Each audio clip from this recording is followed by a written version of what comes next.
Welcome back to the Homes Podcast here in Schenectady. Of course, we've got the whole team today. A beautiful day to be outside, but we're in here talking about real estate as we like to do, both on and off camera.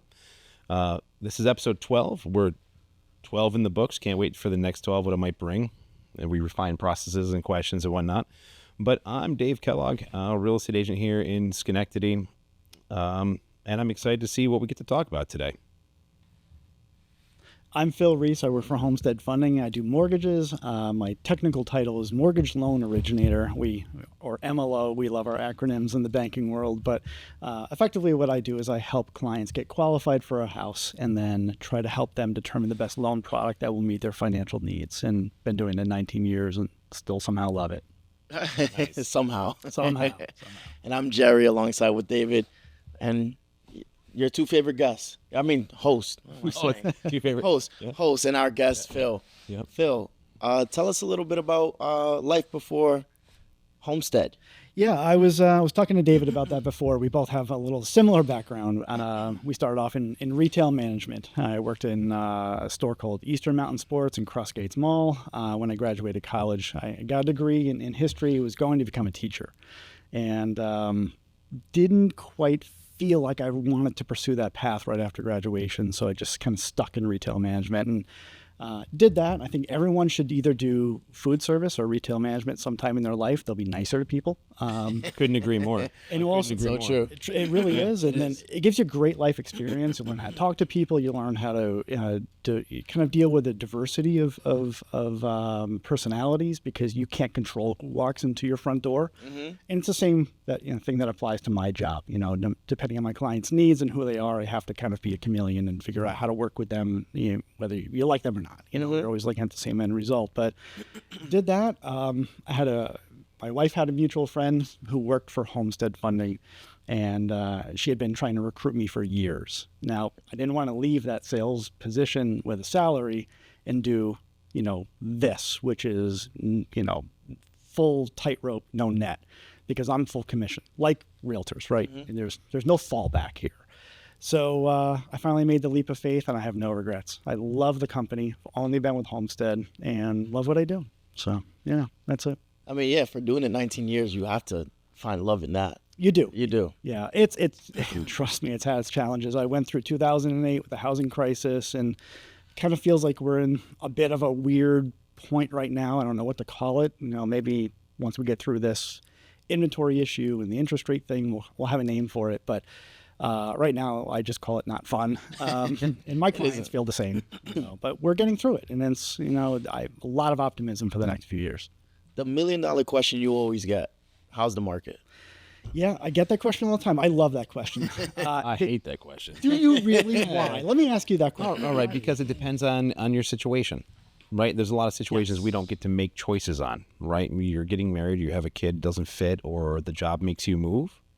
Not always a great and easy time to make that choice, but if you're an investor and you can go anywhere with your money, there's towns outside of Schenectady that we're picking up. I got 2 deals for $90K, $3,200 a month rent income. Wow. For $90K. You do the math here. To do that, you're awesome. $250K. Sure. But the rent checks go in the mail. Yeah. It could put them on the moon if you had to. Mm-hmm. As long as the rent comes to the mailbox, you're good to go. Yep. So situationally, I think this market is easier for some than others. Yeah. Oh, there's no doubt. There's haves and have-nots right now. To answer the question, the market is definitely challenging. I will not lie about that. It's not the same as it was 2-3 years ago. We saw a different weirdness right after the pandemic, where there was just irrational spending, irrational buying. People bought cars and Hellcats and all these $1,000 a month car payments. That's a nice car. It really is. I don't drive one. Me neither. I'm in an F-150. But it's people went nuts with money, and they did the same thing with housing. They overbought. They still are. But the reason they're overbuying now is not because of this pent-up demand of sitting in our houses and feeling miserable about not being able to go outside and hang out with your friends and all the COVID-related stuff. But it's really more just about the fact that there's not a lot of inventory. And the real issue is that interest rates rose so fast. And you can go and we want to turn this to an economics podcast, but in short, what happened was that the Fed was putting money artificially into the bond market to lower interest rates. They did that because the housing market stalled because of COVID. rates were so low, people were like, I need to buy a house. Whether they needed to or not, they needed, air quotes, to buy a house. So that kind of created a big boom, and then the inventory got spent. And then as rates rose, people holding on to the 3% rates who either refinanced or bought a home during that period were like, our house is good enough. We don't have to sell. So what I'm seeing, and I'm sure you guys are seeing the same thing, the only people really doing something are the ones who have to do something.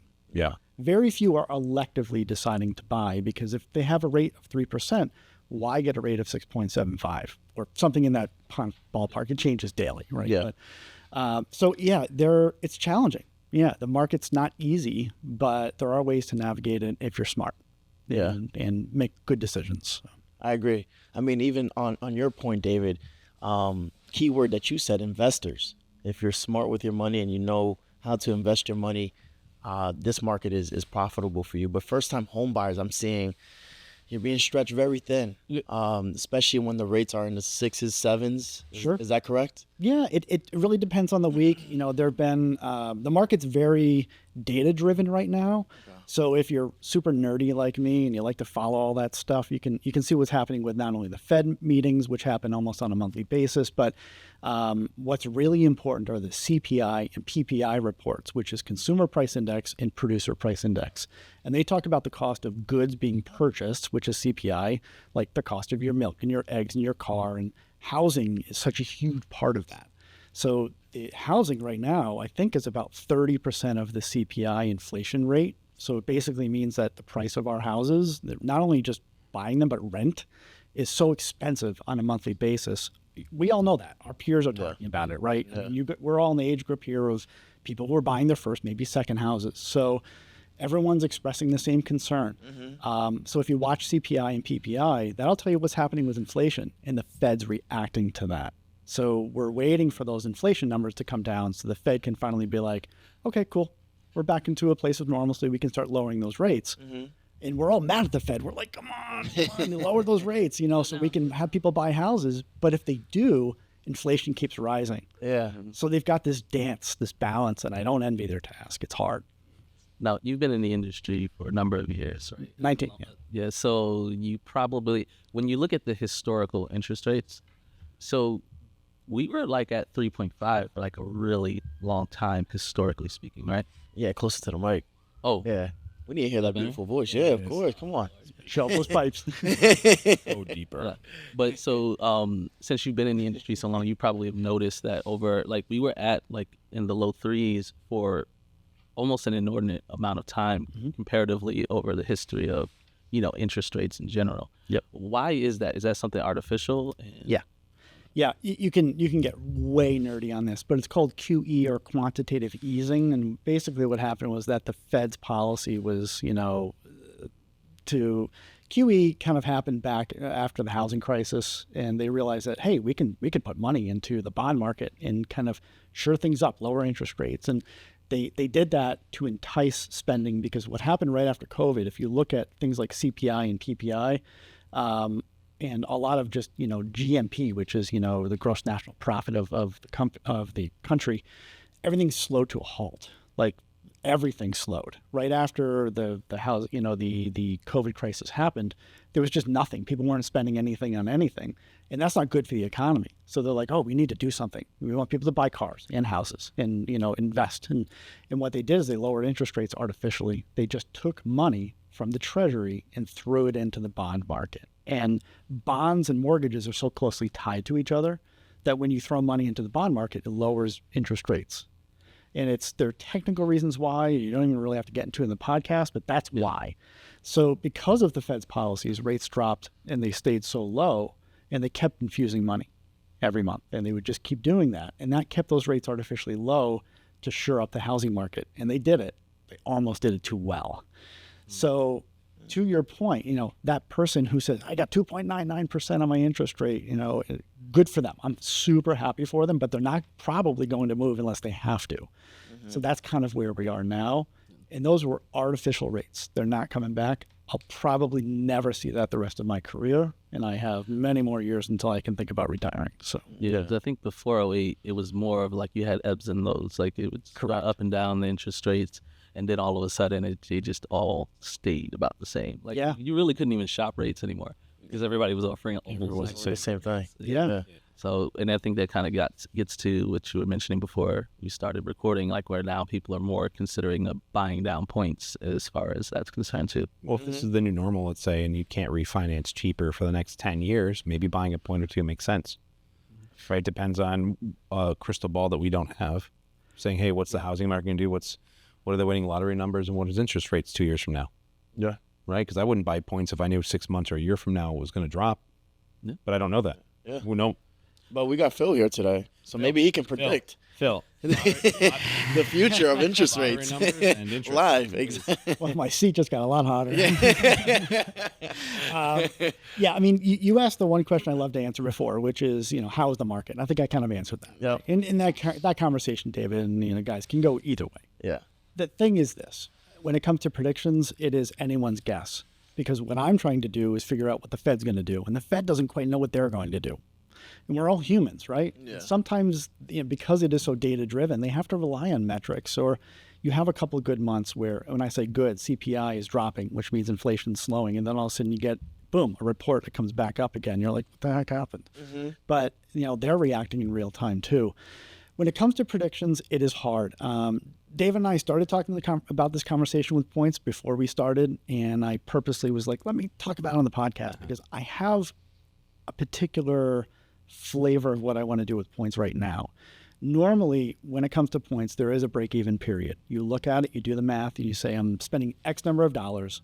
I'm going to have Y lower on my payment, right? Mm-hmm. And you say, I'm investing this money in points to buy a lower interest rate. And it's going to take me 4 years, 5 years, maybe 6 years to break even on that.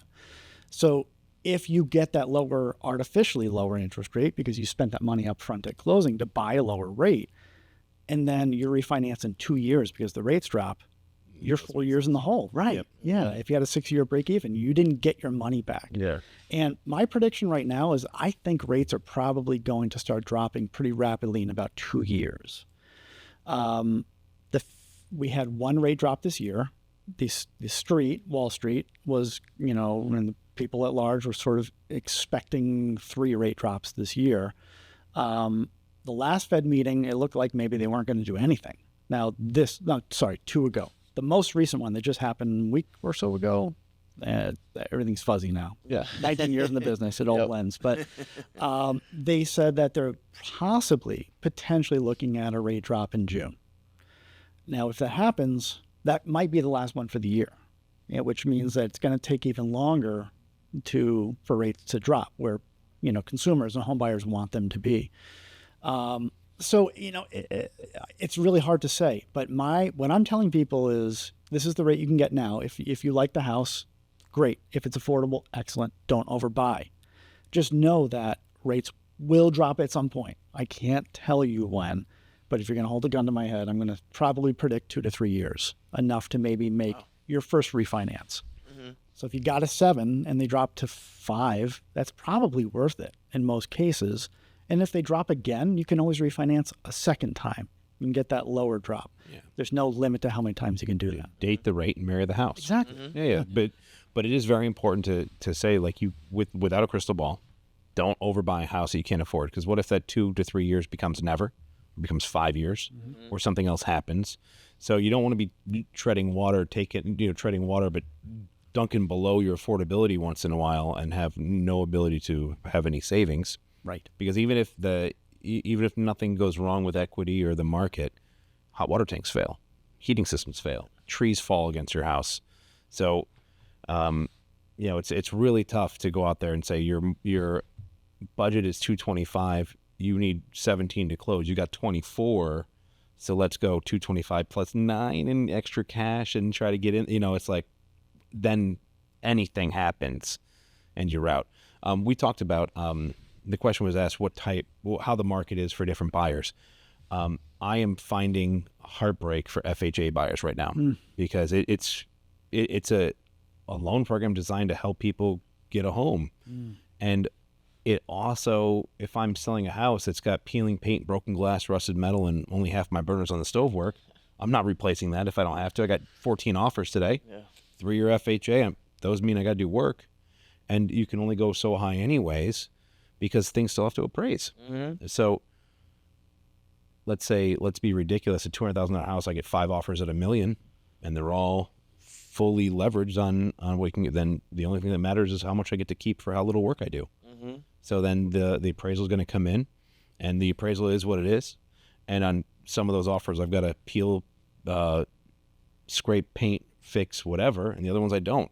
So in my mind, the people who are getting hardest are the ones that are FHA qualified only, can't get a conventional, and we're shopping at top of their market. And at some point, you got to be like, hey, man, I know you want 3 beds and 2 baths, but let's look at 2 and 1. It sucks.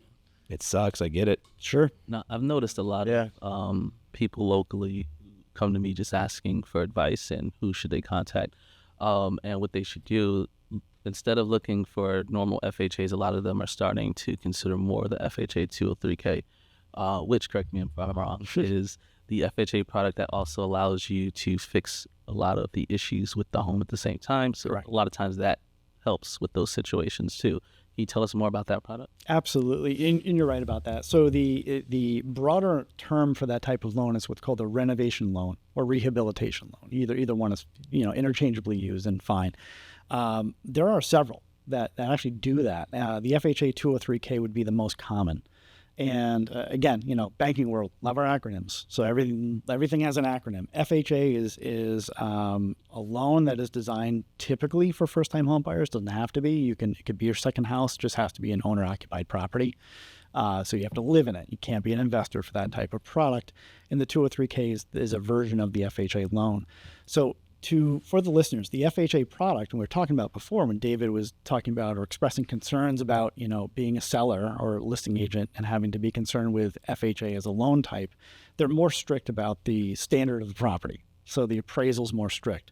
And I get it. Like if I'm a listing agent and you have 12 offers that are conventional, you're going to probably take those over the FHA. It's just easier. Believe it or not. But the beauty of the 203K is that if that home has problems, we're mitigating those. So if it has a broken, mechanical item, it has some peeling paint, it needs some new windows, and you want to do some elective work, you want to redo a bathroom, you can throw that in there too. It doesn't have to just be for stuff that's wrong with the property. It doesn't have to be deficient. You can actually just take a really good home and put your flavor on it and buy the home, let's say for $200,000 because that's its asking price, and you win the offer, and have a contractor come in and throw another $75,000 worth of work into it. And it's like new construction. We know that house will be worth $275,000 by the time it's done. So they base the value on what's called the after improved value. And the interest rate is great. And you have one payment. So you're just getting one payment based on $275,000. We let you buy the house and give you extra money. I specialize in these. They're really hard loans to do, but I'm a bit of a weirdo. I like to take on challenges, and I like the technical side of mortgages. So to me, it's fun. The 2 others that I alluded to are Sunny Mae has a program called Remodel New York, and it's a renovation loan. And then you also have Fannie Mae has one called Home Style, and it's the conventional version. They'll still let you buy the house, get a contractor, do all that work. That product is unique, the last one through Fannie Mae, because investors are allowed. Only single family, but they will allow investors to do a renovation loan. So now, when they say single family in that situation, are we talking single family as in it's literally single family residence, or single family as in up to 3? Yeah, single family as in one family residence. Okay. I think an in-law you can probably get by if it's a legal in-law apartment, but if it's zoned, multifamily, it would not work as an investor. Owner-occupied, you can. You'll be fine. Okay. Okay, get nitty gritty. You want to geek out for a minute? I love geeking. All right, man. So, $200,000 house, $75,000. What is going to? So let's say the work is fantastic and property value is $350 when done. Am I paying PMI? I now have 30% equity. No. So how do I make sure that I'm not paying PMI at the end product because I don't want to? Well, theoretically, that if that was to work out that way, that the house is truly worth because you got it so far under market value. Typically, where that's going to happen is if you bought the home from a family member. Well, let's say it's not because of that. It's because the time, effort, energy of the improvements put us so far above the average house. Okay. Because when we go with buyers, we don't know a lot of relatives out there selling houses for 100. All right, so I want to be more realistic and say, hey, you know, the contractor does a banging job and we get the right improvements at the right price. I follow you. Okay. All right. So in that situation, what would probably happen is, in all likelihood, I don't know that the appraiser at the onset would hit that value. But even though they are doing an after improved value, they're probably not going to push it quite that high unless they really truly believe the work can be done substantially. But it may be more of a situation where the proof is in the pudding, right? Okay. After the project is done, they're like, wow, this is crazy. Yeah. So if, as your trusted realtor, you go back to that client and say, this thing really shows great, you know, and they put their own touches on it too, right? They really made it look nice more than the contractor did, their own painting, whatever. If you do a CMA, or comparative market analysis, which what realtors do, right? And you say, I think this thing's worth $350. Well, there are ways to get around that PMI. Probably the best way would be for that buyer to contact their lender and say, I think I'm in a position now where I don't need PMI. And they'll probably make the buyer do an appraisal and pay for the appraisal. If the appraisal comes in at $350, they're golden. That's the cheapest $600 for an appraisal you can pay. 100%. Give or take, you know. Yeah. I'm not quoting prices to anybody. Yeah. Oh, you're in the right ballpark. In the ballpark. Yeah. It's probably less. So at least you gave the conservative number. Yeah, but I mean, what PMI generally is what, 1%, 1% per year for the lifetime of the loan. So It's gotten competitive. So the PMI space, so after 2008, which I lived through in my career, what was happening is that PMI companies were the ones paying out the risk insurance when houses were going into foreclosure. And we remember that. Like if you were in the business, you're like, you know, another mortgage company going out of business. Oh, these more foreclosures hitting the market. That was the environment we're in 2009, 2010. So the PMI companies pulled back, because they're like, hey, these houses are going into foreclosure. We have to pay the insurance to these mortgage companies because of these foreclosures. And then after that, a lot of companies started getting back in the business. So there are like 12 major PMI companies. Homestead Funding works with, I think we have 8 right now. That's not common. You go to most banks, they're going to have like 1, maybe 2 PMI companies. We don't only shop rate, we shop PMI. So when we're looking at PMI, it's kind of a black box, but it's, you know, input the information, customers' credit score, loan to value, which is their down payment, their DTI, their debt to income ratio, all those factors come back, and then we get a really good rate. So long story, probably summarize that question pretty easily. PMI is cheap now. And it's, if you have decent credit, you're not paying quite a lot. cool. Phil, what you said about like in 08, 09, seeing more foreclosures hit the market, you know, things like that happening. Do you see that happening in this case where people are buying homes way overpriced and it just keeps going up, it seems like? I don't predict that. I'm not saying it's not possible. What I do predict, and I think will likely happen, is what's called a short sale market, because a lot of buyers are overpaying. I think a lot of people are getting a high value, but they're paying what the market should support, and others get tied up into the irrational exuberance of a house. I can't let this one go. It's perfect for my family, whatever, and they overpay by 40 grand. That, I mean, you guys see it. Yeah. So what will likely, I think, in all likelihood happen as the market retracts, which it will at some point, and values potentially drop, we might be in situations where some people are underwater and then they have to sell. And if they have to sell at a loss, then they have to go to the bank and say, I'm selling my home for $350 and I know my mortgage is $390. Well, that bank has to write off 40 grand. Are they going to? They have to decide. We were in definitely a foreclosure and short sale market in 2009, 2010. I don't know that it'll be quite as bad. There were a lot of weird factors in the Dodd-Frank Act that came out in 2010, basically reformed the entire mortgage industry, and with a lot more oversight to make sure that bad banks, bad actors can't do a lot of the shady stuff they did back then. And I think that there are a lot more protections in place, not only for consumers, but for the industry, to make sure that it doesn't take down the entire economy like a lot of bad banks did. So we won't see the same thing, but we might have a light version of that. Okay. So like if you're doing an application for a new home buyer and the amount that I'm trying to buy this house for all of a sudden exceeds what the actual appraised value is, the bank will just say, oh, or stops us, or how does that work? Yeah, so that would be different than a short sale. A short sale is when you're selling a house and then you're losing value. But in that case, for a buyer, that can be a problem, and that actually happens now sometimes. I got that answer. Go ahead, fire away. So I call it an appraisal shortfall or appraisal gap, and I put that in my contracts, unfortunately, often. saying, look, we're willing to cover, if we're, let's use round numbers, we're at 250 and comes in at 240, my buyer's already willing and able to cover $5 or $10 or $20,000 worth of appraisal gap. That's hard to do on a first-time home buyer who's an FHA and their DTI is max. They don't have, so again, situationally, we can shop and be aggressive that way. Otherwise, it triggers a negotiation. But I've put offers in that I know will appraise, where I put the wording in there as just a safety. It's like, okay, it's in there just to be in there. And then I've had listing agents say, well, I don't want a cap on it. I said, I'm fine with risk, but I'm not fine with unlimited risk. Yeah, that's If the appraiser has a bad day, he says, I'm sick of this game. This house is worth $4 and a pack of smokes from the corner. You want me to come up with $249,994, right? It's like, no, right? But luckily the appraisal, the FHA addendum has a piece in there that says if the house doesn't appraise at this price, we're canceled. They come back out. Yeah. Right? Same with VA. Yeah. The those FHA type VA. of front end protections are what help people never get to that. It's a short sale situation later down the road, hopefully. Potentially. But the problem with short sale is that it's market dependent. So you can buy now and then home values can drop.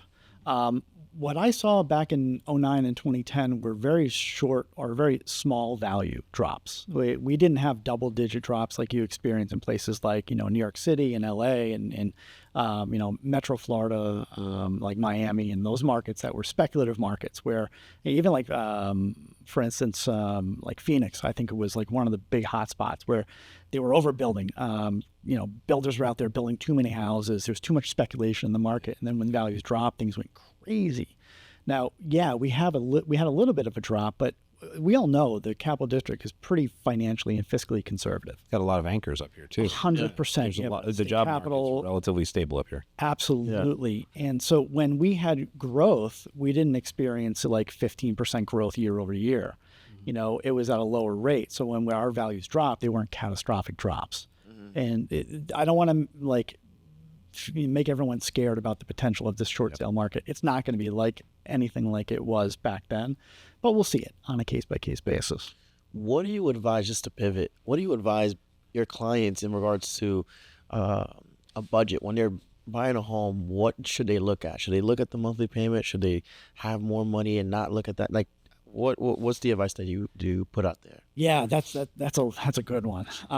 So it's interesting because my job as a mortgage originator is to identify if someone's qualified first. That's step one. Step two is, what are your goals? And they tell me theirs. And I ask that question. I don't have to. I could just keep it simple and say, here, you're qualified. Good luck. But I take it to the next step, which is, what are your goals? Where do you want to live? Price of house, monthly payment. My job is to determine whether they can align those two, because sometimes price of house and location doesn't match what they want their monthly payment to be. So when it comes to my job, technically, and I'm licensed. I'm actually licensed by New York State and through the federal NMLS system. I have my own individual license as a mortgage originator. I don't work for a bank, So I have a different standard when it comes to fiduciary responsibility, and I take it seriously. So I will ask the affordability question. Affordability is a personal decision. In some cases, I can only qualify you to a payment of $3,000 a month, but they can afford $4,000 a month. And the reason why is they might be self-employed, they write off a lot, so they may not show a lot of income, but they can handle it. That's their choice. That's a hard situation to be in because mathematically, I might only be limited with a certain number. Then you have the other way, which is I qualify you to $3,000 a month, but they really only should be paying $2,200 for their monthly budget. That's an affordability question. And when it comes to affordability, I'll offer advice. And the rules of thumb are your total monthly mortgage payment with taxes and insurance should be about a quarter of your gross income per month. And that it should be about a third of your income total with all debt. So all debt would be things like how you manage your credit card payments, your car loans, your student loans, any personal loans. You should try to keep that a balance. And then have that money set aside monthly so that you're not house poor, like you were talking about before. My job is, I'm giving somebody traditionally a 30-year mortgage. I don't want them to hate me for the next 30 years. I want them to like me and be like, hey, when they need to refi or buy my next home, I'm going to go back to Phil because he wasn't a loser, just want to make a commission. It's super important to me that the affordability thing is met. It's true. It sounds like you go a little bit above and beyond what some of the other MLOs. A little bit. do. That might You know, like I've seen situations where an MLO will write you a pre-qualification in like 10 minutes, no conversation, no nothing, and it's like, oh my goodness, like I was like, so they didn't ask you anything, and so which is why I strongly always recommend people go to housing counseling. Yes. Because when you go to housing counseling, they're talking to you about your budget, which is not the same as what you're qualified to essentially buy. Because the other thing that is never calculated for you is, well, you have 5 kids, and how much are you paying for at school? That is not something that pops up on your credit report. Or how much is your electric bill usually? Are you taking that into consideration? How much are you paying out? I mean, if you've got teenagers, right? How much do they eat? Like, well, you just got to think about these things. Like, when I started, when I first left home and I started buying food for myself, I was like, oh my gosh, like really? I'm spending $400 easy every 2 Wait, a week? weeks. No, 2 weeks. Yeah, but that wasn't this month either. You said when you first left home, Yeah. $200 a week. Yeah. Yeah, no. So what are you spending now? 800? He doesn't want to talk about it. All right, so on a personal note, He likes good food. Yeah. all that, and I have to budget for my candy because it's like my major dietary Yeah. obligation. Candy of choice? Oh, so I like the Airhead Extremes. Okay. That ones, or sometimes I'll go to a local candy store because they don't have like the custom gummies. They have like sugar on them and stuff. Like Okay. that. Really good. Or some of them will have candy that they ship from. I'm getting too excited. Wow. Yeah. This is the candy podcast. Yeah, exactly. Keep it going. Yeah, so I've got my candy budget. You know, I have my fruit budget, which is separate than my regular grocery budget because I overconsume fruits. I love fruits. Yeah. Yeah, but I'll eat them in one sitting. Yeah. Yeah. Wow. Like fruit, I like better than candy. It's just more expensive. So that's why I have to limit myself. But if I get 10 plums, I'm eating 10 plums. Hell yeah. Okay? Like, that's really how that goes. Yeah. So I have to be mindful of that. But that's why it comes down to your budget is based on your individual choices and what's going on for you. You have to consider your family, your home situation when you're figuring out what your budget is. And I think that's something that a lot of people fail to do because they're like, oh, well, Phil said that I qualify for this, so I'm going to spend that. Right. You know, so if you don't have someone like yourself who's going to ask the additional question, like, have you considered affordability? Yeah, a lot of people don't. And I was making light of those questions, but in reality, I was kind of trying to get to the truth of what you were, what makes you tick, right? I mean, we've known each other for a while, and all of that's important, but I don't see that because all I'm seeing is what's on your credit report, the income you disclose to me. So there are all these other factors in life that aren't taken into consideration on a mortgage application. And that's part of that conversation. That's part of the intake that people in my position should be doing. They don't always, but should be doing when it comes to helping someone get a mortgage because there's so much more than what's on paper. I was gonna say maybe there should be a section that's just like life questions, like how many plums do you eat? How many? Maybe, but that could get us What's on a your whole other.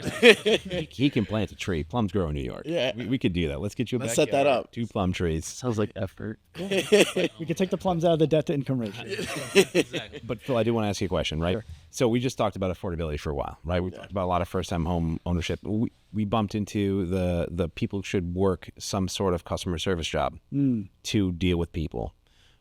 There's a lot of tenants. I think that someone's first house, if they're having affordability issues, should buy a multifamily. So agree. And I'm wondering how often you say, look, you can't find your dream home.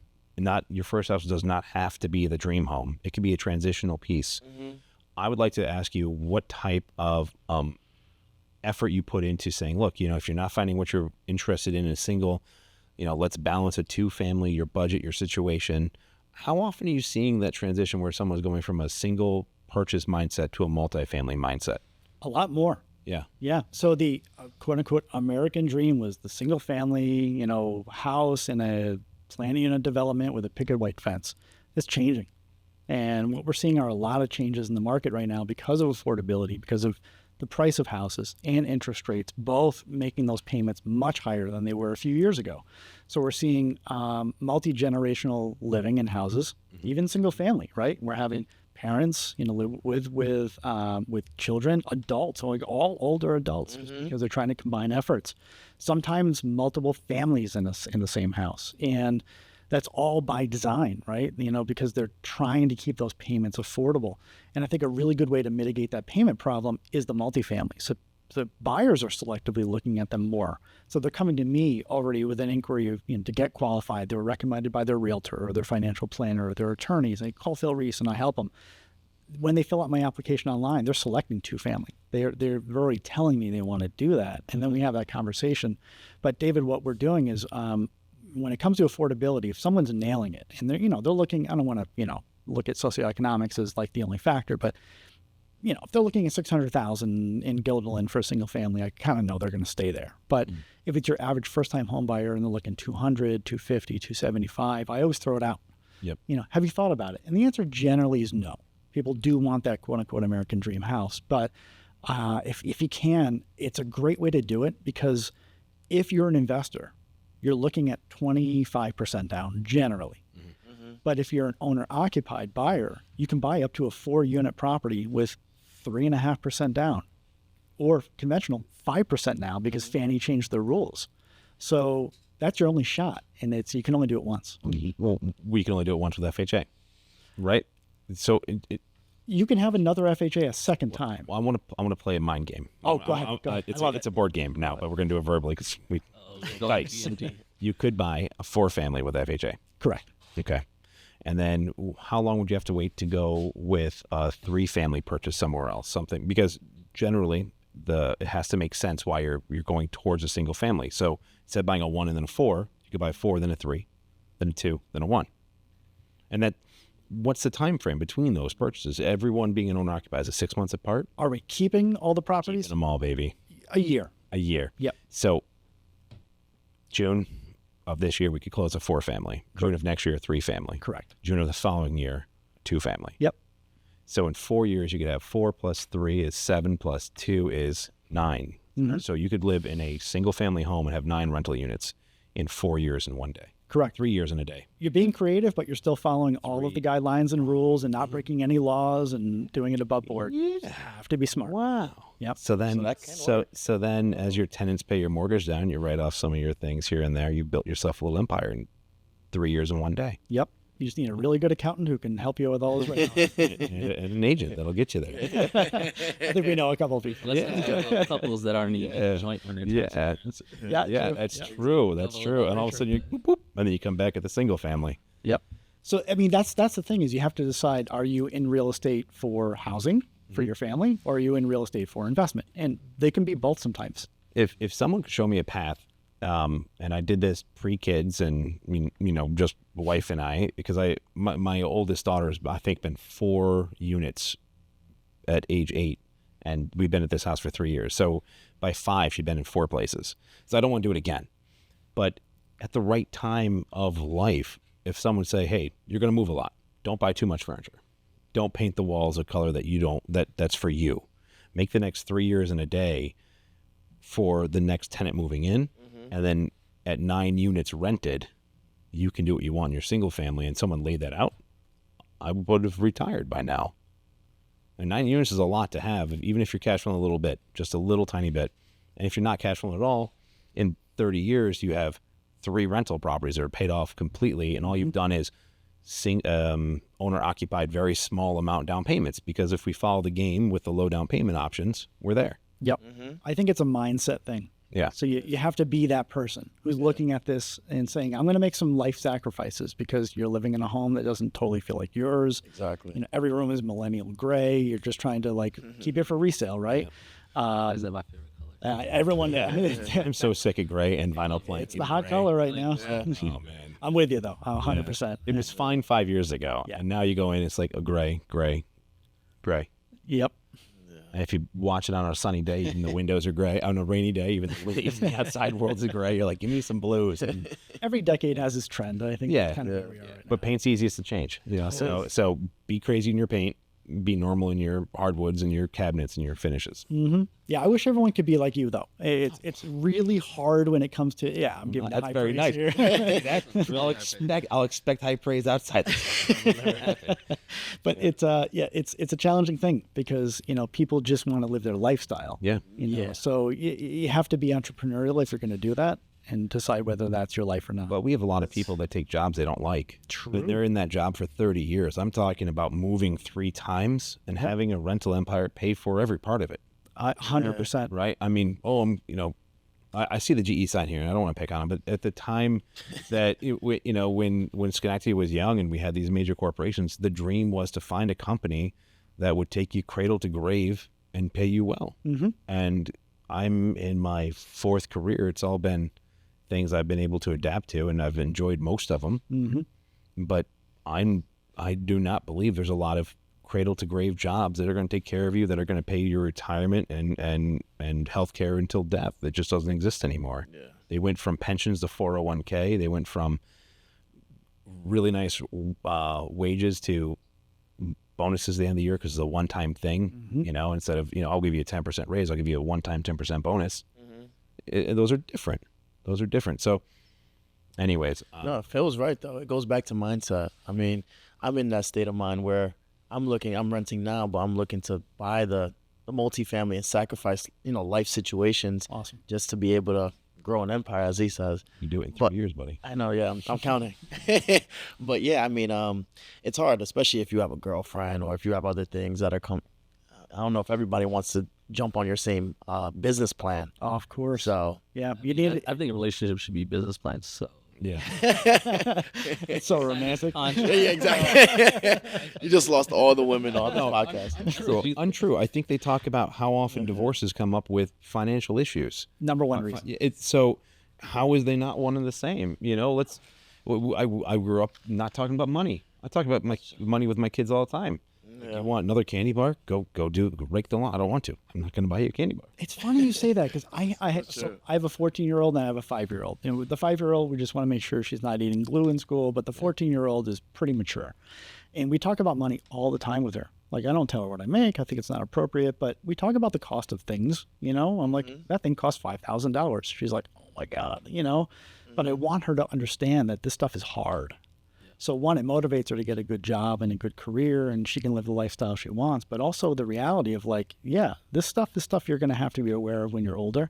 And I didn't have that conversation. I'm not blaming my parents. It's just a different dynamic. Like you didn't talk about that stuff when Generation. younger. Yeah. Exactly.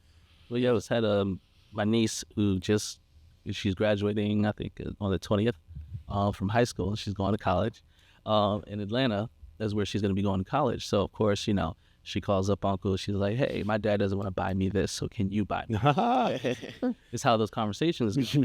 And so her prom was just a couple of weeks ago, and she wasn't supposed to be going to prom. She said she didn't want to go. Then last minute she wants to.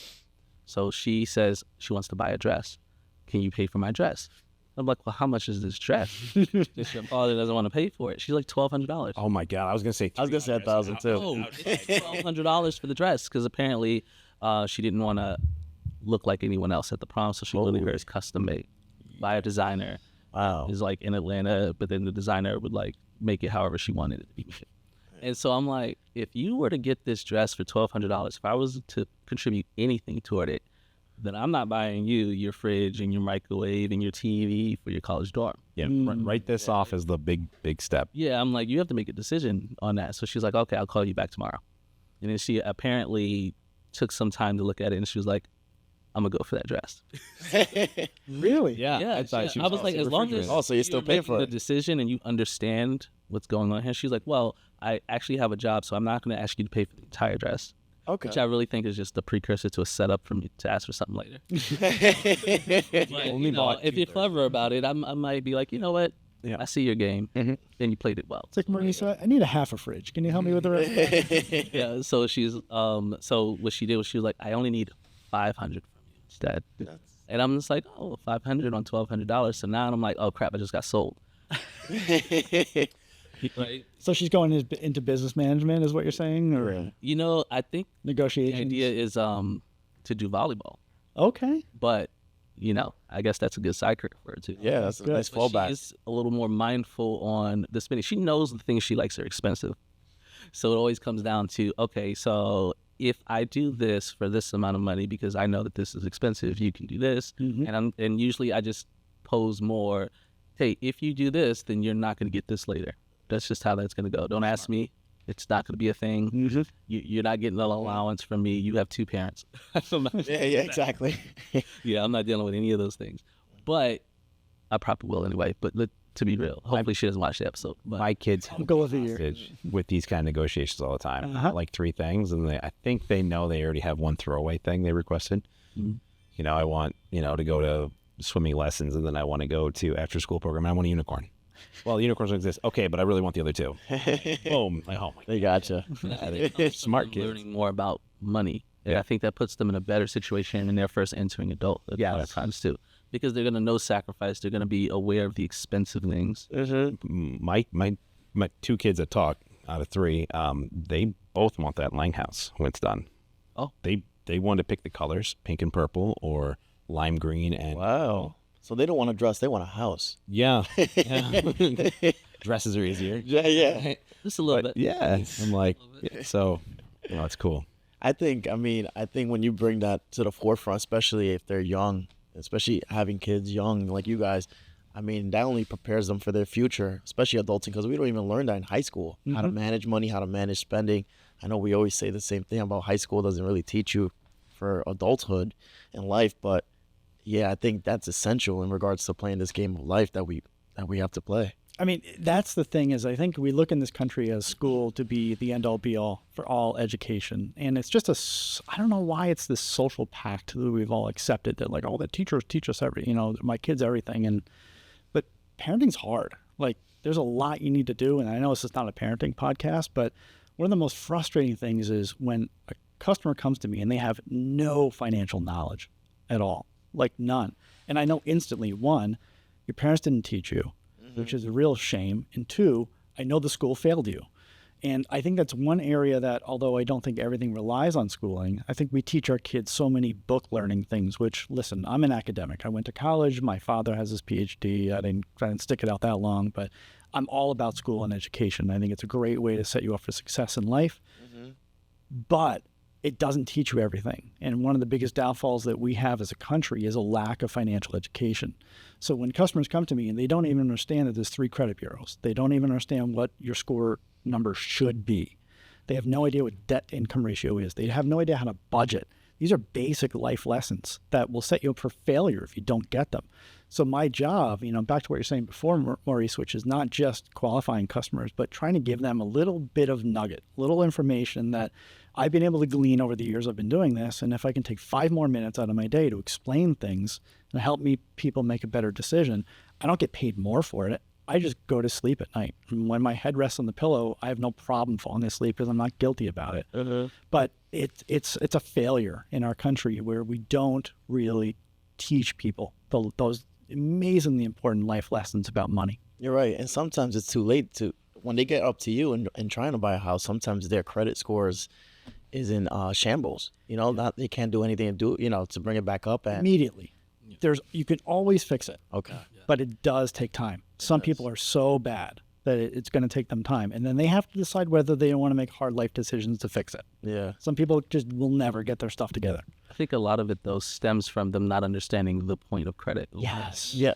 Like the way I explain to people a lot of times, I say, well, that's the value of your word to somebody that doesn't know you. And they're like, what do you mean? I like I'm like, that's, well, that's deep. That's I a good, really like that. Yeah. Say that again. that's a good nugget. your credit score is the value of your word to someone who doesn't know you. That's just what that is. Maurice. I was like, yeah, Don't worry, it's gonna make a clip. Exactly. every once in a while I have. Maurice the philosopher. Yeah. No, but it's important because people think that's just some arbitrary thing that someone's using to judge you. And yes, it is used to judge you, but they don't understand the point of it, right? Yeah. That evil corporation just said that I have bad credit, right? Or some people don't even know what bad credit is or not. So then they'll come to you and be like, I have great credit. And then you tell me you have a 610 score.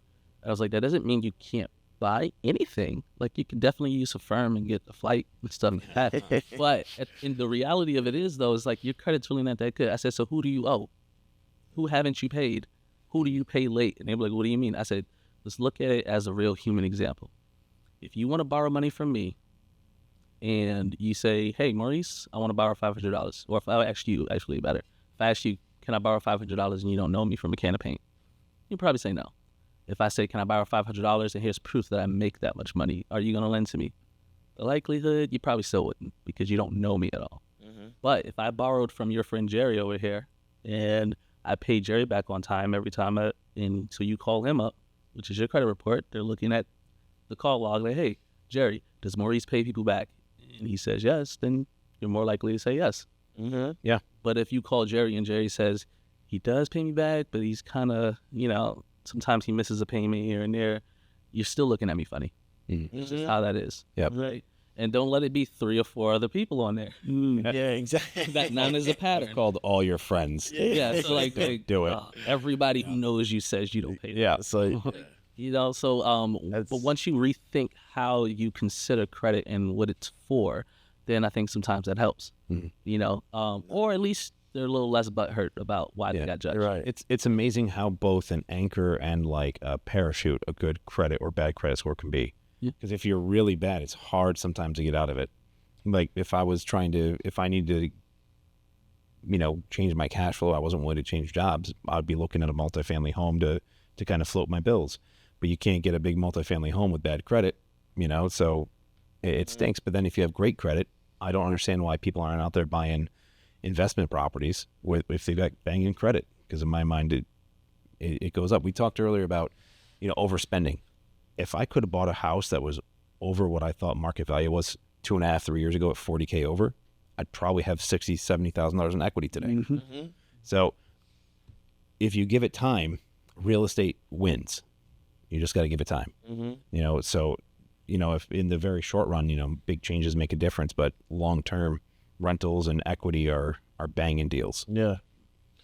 Real estate's a really safe place to put money because year over year it generally does outperform a lot of other markets. So 100% correct. And decade over decade, it's always a win. Yes. Yeah. Yep. Yeah, but it is work, and it is a job. It is work. Actually for you, and it can be really useful for your family. But at some point, you do have to consider what's right for you. I had a gentleman, and I may have said this on one of the previous episodes, but this is a few weeks ago. So he calls me and he says, I can't pay my taxes and I need to fix stuff in my house and I can't afford it.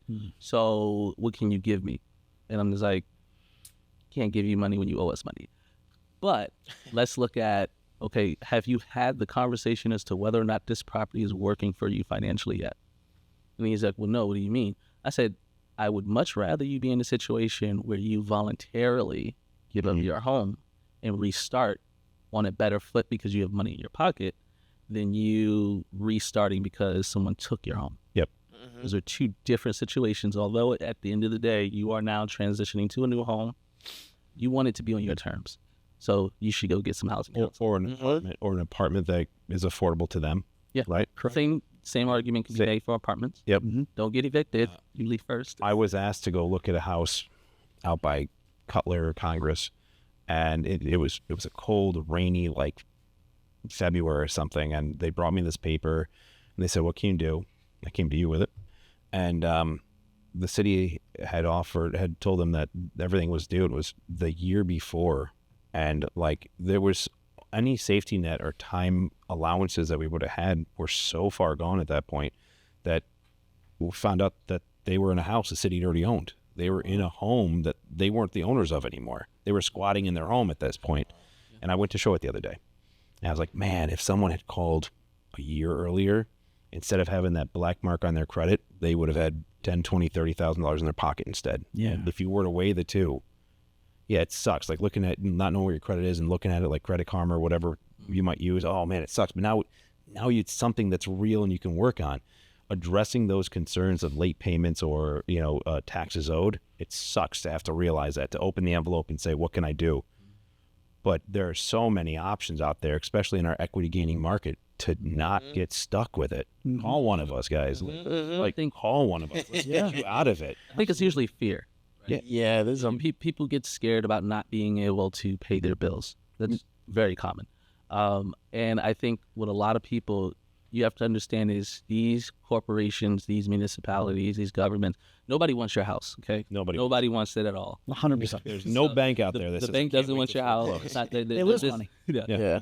So ultimately, the sooner you contact somebody for help, the sooner you can get more options to be able to address your situation. absolutely. So the moment you think you're about to call somebody, Yep. there's a lot of financial institutions that'll let you skip a payment sometimes, or maybe refinancing would work for you in this situation. That's great advice. I get calls several a year because, doing this 19 years, in a good year, I'll close, $30 million in loans. On an average year, maybe it's 20, 25. It's a lot of clients, a lot of transactions. You see a lot of people.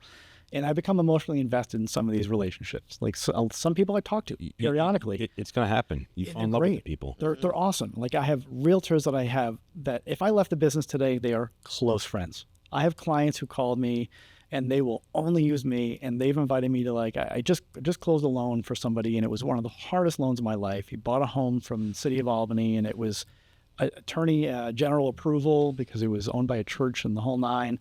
2 years. Took 2 years to close a residential loan, which never happens. I love these people. They've referred their friends and family. I've done 2 loans for them before. And he's like, oh yeah, when we're done, it's like, we're gonna have a huge blowout. And he's like, you're coming to a cookout? And I was like, heck yeah, I'm there. I'm bringing the food. Tell me what I need to bring. And these are emotional relationships. I love working with these clients. And what kills me, and I get a couple of these a year, somebody calls me and I'm in a bad place, whatever their situation is. It's usually death, divorce, sickness, something like that. It's really hard. And sometimes there are no good answers. And the advice you just gave is what I sometimes have to say, which is you might just need to make a hard decision, because otherwise you're going to put yourself in a position where you have a black mark on your credit and that foreclosure is there for 10 years. And it's going to make it very difficult to buy a car, get another house, do something else. So if you can get out from under it, call one of you guys and get them out. It can also affect the job market. We talked about, knowing people and keeping our word, as Maurice put it very well. I've had many jobs pull my credit. As a union millwright, I used to go into nuclear power plants occasionally, and the first one was an FBI check, and they call all my friends and whatnot, but they also pull credit because they don't want someone in there looking at secrets. They're going to sell secrets to someone. I've lived in China. I taught English in China. They didn't want me in there taking photos of their reactor and send them overseas. So they will pull credit. Be like, oh, have you lost any money at a casino in the last 2 years? No. Do you owe anyone money that's on your credit report? No. It's so 10 years is a big mess up. People that pull credit to see the reliability of a potential employee, that's a big deal. Oh, yeah. Big time.